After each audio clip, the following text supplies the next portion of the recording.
के आधार पर चयनित होने का लाभ केवल और केवल राज्य के अंदर के निवासी को ही मिलता है। ये आरक्षण का नियम है, ये शिक्षक नियमावली में नहीं है, ध्यान दें। तो ऐसे भी चूंकि आरक्षण में यह नियम है और इस बार भी लागू होगा कि बिहार राज्य के अंदर के जो लोग हैं उन्हीं को आरक्षण का लाभ मिलेगा। तो 50% रिक्तियों पर तो आरक्षण के कारण बिहार के ही लोग चयनित। महिला आरक्षण सर 35% जो दिया गया है सर, तो क्या वो बिहार की ही महिलाओं के लिए होगा या फिर वो ओपन रहेगा अन्य स्टेट के लिए? महिला आरक्षण के बारे में पहले से विधिक परामर्श है, सरकार की नीति है कि महिला आरक्षण में राज्य के अंदर होने की शर्त नहीं है। उम्मीदवार के बिहार राज्य का अस्थायी निवासी होने की शर्त को हटाया गया। ये शर्त नहीं रहेगी कि बिहार राज्य के अस्थायी निवासी ही बिहार लोक सेवा आयोग की परीक्षा में शामिल हो सकते हैं। ये शर्त हटाई गई है। तो ये शर्त क्यों हटाई गई है? इस शर्त को नहीं रखा जा सकता है, रखना व्यवहारिक नहीं है। तो भारत के संविधान का अनुच्छेद 16 ये कहता है कि जन्म स्थल और निवास के आधार पर आप किसी उम्मीदवार को अपात्र नहीं कर सकते। बिहार लोक सेवा आयोग के स्तर पर पहले भी 3 बार परीक्षाएं ली गई हैं शिक्षक की नियुक्ति के लिए, वर्ष 1994 में, फिर वर्ष 1999 में और वर्ष 2000 में बिहार लोक सेवा आयोग ने इसी पद के लिए शिक्षक के लिए परीक्षा ली थी। और तब भी यही नियम था उस परीक्षाओं में भी कि देश के किसी भी भाग का नागरिक परीक्षा में भाग ले सकता है और चयनित हो सकता है। 2012 की नियमावली बन चुकी है, उसमें भी जब चयन हुआ, हालांकि उसमें स्थानीय निवासी होने का प्रावधान नहीं था, लेकिन उसके बाद भी चयन हुआ तो 1,68,000 रिक्ति के विरुद्ध जो नियुक्ति हुई तो राज्य के बाहर के मात्र 3,413 अभ्यर्थी चयनित। ये बात भी शिक्षा विभाग ने पता कर ली है। अन्य राज्यों में पड़ोसी राज्य सहित उत्तर प्रदेश सहित किसी भी राज्य में अभी तक ऐसे किसी नियम की जानकारी नहीं मिली है जिसमें उसी राज्य के व्यक्ति पात्र हों, दूसरे राज्य के पात्र नहीं हों। 1 दर्जन के करीब रिट याचिकाएं हाई कोर्ट में दायर हो चुकी हैं, जिसमें जवाब लगाने में कठिनाई है क्योंकि ये संविधान के धारा के विरुद्ध जा रहा है, इसलिए सुधार आवश्यक था। बिहार लोक सेवा आयोग के माध्यम से शिक्षकों की भर्ती या चयन के संबंध में बनाई गई नियमावली और प्रक्रिया के संबंध में, और उसमें मूल बिंदु जो मुझे आपको स्पष्ट करना है वह मूल बिंदु यह है कि बिहार सरकार ने नियमावली में संशोधन किया है और किसी भी उम्मीदवार को जो शिक्षक के रूप में बिहार लोक सेवा आयोग से चयनित होना चाहता है उस उम्मीदवार के बिहार राज्य का अस्थायी निवासी होने की शर्त को हटाया गया। ये शर्त नहीं रहेगी कि बिहार राज्य के अस्थायी निवासी ही बिहार लोक सेवा आयोग की परीक्षा में शामिल हो सकते हैं। ये शर्त हटाई गई है। तो ये शर्त क्यों हटाई गई है? इस शर्त को नहीं रखा जा सकता है, रखना व्यवहारिक नहीं है, विधि सम्मत भी नहीं है, कानूनन संभव नहीं है ये शर्त रखना। ये बात समझाने के लिए, बताने के लिए मैंने आप सबको यहाँ बुलाया है। और इसमें सबसे पहले ये समझने की बात है कि भारत का जो संविधान है उसका अनुच्छेद 16 आर्टिकल 16 बिल्कुल स्पष्ट है। आर्टिकल 16 का सब आर्टिकल 2 सब क्लॉज 2 वो ये कहता है, मैं पढ़ के सुना देता हूँ। राज्य के अधीन किसी नियोजन या पद के संबंध में केवल धर्म, मूल वंश, जाति, लिंग, उद्भाव, जन्म स्थान, निवास, ध्यान देंगे, जन्म स्थान, निवास या इनमें से किसी के आधार पर न तो कोई नागरिक अपात्र होगा और न उससे विभेद किया जाएगा। तो भारत के संविधान का अनुच्छेद 16 ये कहता है कि जन्म स्थान और निवास के आधार पर आप किसी उम्मीदवार को अपात्र नहीं कर सकते। ये नहीं कर सकते हैं कि किसी राज्य से बाहर अगर किसी का जन्म स्थान या निवास है तो वो इस चयन प्रक्रिया में पात्र होने के लिए अपात्र है, अयोग्य है। ये नहीं किया जा सकता है। अगर ऐसी कोई प्रक्रिया चलेगी तो वो गैर कानूनी भी होगी और असंवैधानिक भी होगी। इसलिए ये संविधान के अंतर्गत कानूनी बाध्यता है कि निवास के आधार पर किसी को अयोग्य न किया जाए। पूरे देश के लोग इस परीक्षा में शामिल होने के लिए पात्र हों। चयन तो मेरिट के आधार पर होना है। अब ये हम देखेंगे कि इसके पहले क्या होता रहा है। बिहार लोक सेवा आयोग के स्तर पर पहले भी 3 बार परीक्षाएं ली गई हैं शिक्षक की नियुक्ति के लिए, वर्ष 1994 में, फिर वर्ष 1999 में और वर्ष 2000 में बिहार लोक सेवा आयोग ने इसी पद के लिए शिक्षक के लिए परीक्षा ली थी। और तब भी यही नियम था उस परीक्षाओं में भी कि देश के किसी भी भाग का नागरिक परीक्षा में भाग ले सकता है और चयनित हो सकता है। और इसके आलोक में ही पहले चयन हुआ है। ये जो नियमावली थी, इसके आधार पर 1994, 1999 और सन 2000 में परीक्षाएं हुई। ये नियमावली उसके पूर्व 1991 में ही बनी, उसमें स्थानीय निवासी का प्रावधान नहीं था। और इस कारण से इस बार भी जो बिहार लोक सेवा आयोग से परीक्षा होगी, उसमें बिहार का निवासी होने का प्रावधान नहीं रखा जा सकता है।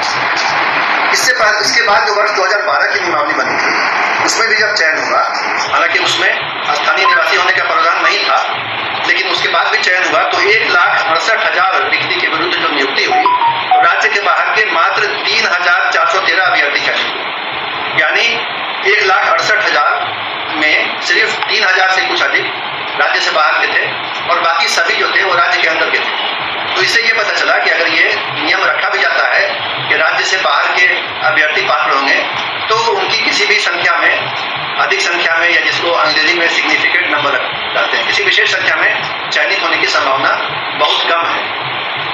ये बात भी शिक्षा विभाग ने पता कर ली है। अन्य राज्यों में, पड़ोसी राज्य सहित, उत्तर प्रदेश सहित किसी भी राज्य में अभी तक ऐसे किसी नियम की जानकारी नहीं मिली है जिसमें उसी राज्य के व्यक्ति पात्र हों, दूसरे राज्य के पात्र नहीं हो। ऐसी बात नहीं है। इस नियम के अंतर्गत बिहार के भी जो निवासी हैं वो उन राज्यों में पात्र हैं, अन्य राज्यों के निवासी भी उन राज्यों में पात्र हैं। अन्य राज्यों में भी यही स्थिति है कि स्थानीय राज्य का निवासी होने की शर्त नहीं है। इसके अलावा ये बात भी विचारणीय है कि 50% रिक्तियां आरक्षित रहती हैं।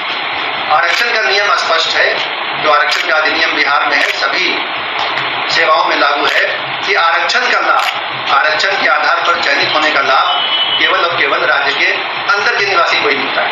ये आरक्षण का नियम है, ये शिक्षक नियमावली में नहीं है, ध्यान दें। तो ऐसे भी चूंकि आरक्षण में ये नियम है और इस बार भी लागू होगा कि बिहार राज्य के अंदर के जो लोग हैं उन्हीं को आरक्षण का लाभ मिलेगा, तो 50% रिक्तियों पर तो आरक्षण के कारण बिहार के ही लोग चयनित होंगे। और बाकी पर जैसा मैंने बताया, पिछली बार का भी अनुभव है कि बहुत ही नाम मात्र को ही बाहर के लोग चयनित होते हैं। स्थानीय निवासियों को कोई उससे विशेष घाटा या नुकसान नहीं होता है। और अंत में ये बात समझने की है कि जिस तरह हम लोगों ने ओपन किया है कि देश का कोई भी नागरिक यहाँ अप्लाई कर सकता है, यही दूसरे राज्यों में भी है।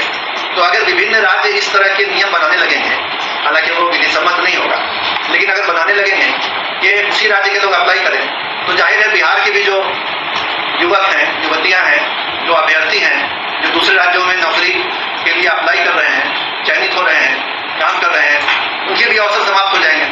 तो इसमें तो बिहार का भी घाटा है।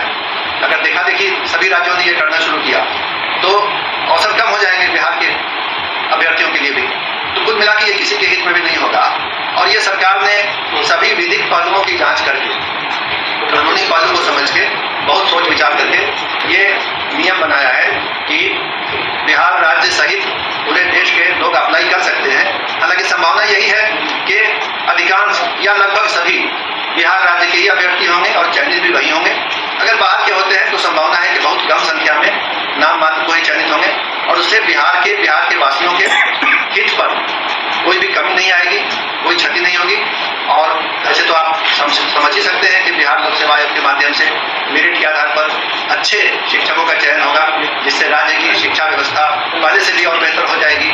और इसी परिणाम की ओर राज्य सरकार अग्रसर है और बिहार लोक सेवा आयोग के माध्यम से यह चयन होने जा रहा है। तो इन्हीं बिंदुओं पर स्थिति स्पष्ट करने के लिए मैंने आप सबको बुलाया है और उम्मीद करता हूँ कि मैं अपनी बात को आपके सामने स्पष्ट रूप से रखने के लिए सफल रहा हूँ।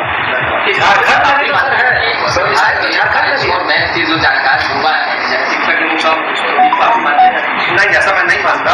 बिहार के हर स्कूल में, हर इंटर कॉलेज में, हर कॉलेज में साइंस और मैथ की पढ़ाई है। बिहार के युवा साइंस और मैथ में राज्य में अग्रणी, देश में अग्रणी है। IIT की परीक्षा में, NIT की परीक्षा में, मेडिकल की परीक्षा में उच्च रैंक लाते हैं। बड़ी संख्या में बिहार के छात्र साइंस और मैथ स्कूल में पढ़ने के बाद, कॉलेज में पढ़ने के बाद इंजीनियर, डॉक्टर, सिविल सर्वेंट बनते हैं। ये धारणा बिल्कुल गलत है कि बिहार में मैथ और साइंस की पढ़ाई या जानकार अभ्यर्थियों की कमी है, ऐसा बिल्कुल नहीं। उत्तराखंड में कोई बाहरी नहीं भर सकता है। उत्तराखंड में वहाँ से जो मैट्रिक या इंटर किया है वही भर सकता है। मैंने आपको संविधान के अनुच्छेद 16, आर्टिकल 16 को पढ़ के सुना दिया, मैं दोबारा पढ़ के सुना देता हूँ। राज्य के अधीन किसी नियोजन या पद के संबंध में केवल धर्म, मूल वंश आदि, आगे लिखते हैं, निवास या जन्म स्थान या इनमें से किसी के आधार पर न तो कोई नागरिक अपात्र होगा और न उससे विभेद किया जाएगा, आपके इस प्रश्न का उत्तर है। आप भी संविधान का आर्टिकल 16 पढ़ एक सवाल है सबको बाकी मौका मिलेगा। एक सवाल है सर, इसके पहले ऐसा क्या जरूरत पड़ा था कि बिहारी सिर्फ अप्लाई करेंगे, या फिर इसको संशोधन करने की नौबत क्यों? मेरे ख्याल से उस समय ये बिंदु ध्यान में नहीं रहा होगा कि इसमें कुछ कानूनी बाध्यताएं हैं, इस कारण और इस बारे में 1 दर्जन के करीब रिट याचिकाएं हाई कोर्ट में दायर हो चुकी हैं, जिसमें जवाब लगाने में कठिनाई है क्योंकि ये संविधान के धारा के विरुद्ध जा रहा है, इसलिए ये सुधार आवश्यक था। ये कहा जाता है कि 2012 में जो भर्ती हुई थी वो ऑफलाइन माध्यम से हुई थी, इसलिए बाहर से कम आवेदक आए, और अभी तो ऑनलाइन हो रही है, इसलिए ज्यादा आवेदक आएंगे। वो तो जब आवेदन आएंगे तब पता चलेगा, उसको पहले से नहीं तय किया जा सकता है, आवेदन आएंगे तब पता चलेगा। सर एक सवाल ये है, सर एक सवाल ये है कि आपने अब जो है पूरे भारत के अभ्यर्थियों को मौका दिया है, 12 जुलाई तक आखिरी तारीख है, तो क्या इस तारीख को आप लोग एक्सटेंड करेंगे या फिर यही तारीख रहेगी? ये बिहार लोक सेवा आयोग ने विज्ञापन निकाला है, इस पर बिहार लोक सेवा आयोग ही जवाब दे सकते हैं। सर महिला आरक्षण सर 35% जो दिया गया है सर, तो क्या वो बिहारी की ही महिलाओं के लिए होगा या फिर वो ओपन रहेगा अन्य स्टेट के महिला लिए? आरक्षण के बारे में पहले से विधिक परामर्श है, सरकार की नीति है कि महिला आरक्षण में राज्य के अंदर होने की शर्त नहीं है, क्योंकि जो आरक्षण दिया जाता है वो वीकर सेक्शंस वाला जो आरक्षण है, कमजोर वर्ग वाला, जिसमें अनुसूचित जाति, जनजाति, पिछड़ा वर्ग, अति पिछड़ा वर्ग, इसको कहते हैं वर्टिकल रिजर्वेशन, ये वीकर सेक्शन वाला है, इसमें राज्य के अंदर की शर्त होती है। महिला वाला जो है वो क्षैतिज आरक्षण है, horizontal reservation with in reservation, उसमें राज्य के अंदर होने की शर्त नहीं है। पीछे कैबिनेट में इसको लाने की क्यों जरूरत पड़ी, जब पहले से प्रावधान था, तो बीच में ये कैबिनेट में क्यों? ये जो नई नियमावली थी वो कैबिनेट से पास हुई थी पहले, जो नियमावली कैबिनेट से पास होती है उसमें कोई भी संशोधन करने के लिए कैबिनेट से ही फिर दोबारा अनुमोदन लेना पड़ता है। सर, ये 1,68,000 संशोधन हुए हैं, क्या नियमावली बनाई थी उसमें तैयारी होने से देखा नहीं गया? नहीं, तैयारी आगे संशोधन होगा, लेकिन संशोधन बाद में कोई बिंदु उजागर होता है तो मजबूरी वश करना पड़ता है। आप देखेंगे आप भारत के संविधान में भी कितने संशोधन हो चुके हैं, तो ऐसा नहीं है कि तैयारी नहीं थी या सोच विचार नहीं किया गया, लेकिन बहुत से अनुभव नए, बहुत से बिंदु, नई बातें बाद में उठती हैं, तो संशोधन जहाँ भी आवश्यकता होगी सो किया जाएगा। सर, आपने बताया कि 1,68,000 जो हुए थे, जिसमें 3,000 से ज्यादा बाहर के थे। 3,413। अच्छा, तो ये कब हुआ था? 2018 की नियमावली के अधीन हुआ। सर, ये जो अभी बवाल मचा हुआ है, संशोधन को लेके ही बवाल मचा हुआ है, तो संशोधन आगे टर्म में हो सकता है क्या? जिस तरह से ये लोग आगे बढ़ रहे हैं, जिस तरह से व्यवधान पैदा कर रहे हैं, लाठीचार्ज करनी पड़ जा रही है। 13 जुलाई को अल्टीमेटम दिया। देखिए, संशोधन तो कानूनी पहलू को देख के होता है, बाकी लोग अपनी अपनी बात रखते हैं जिसको जिस तरीके से रखना होता है, लेकिन सरकार जो है वो कानूनी पहलू को जांच परख के ही संशोधन करती है। संशोधन बिल्कुल संविधान कानून के आलोक में होता है, हर बात पर विधिसम्मत राय ली जाती है, विधिक परामर्श लिया जाता है, फिर संशोधन। नियोजित शिक्षक जारी किया गया है, जो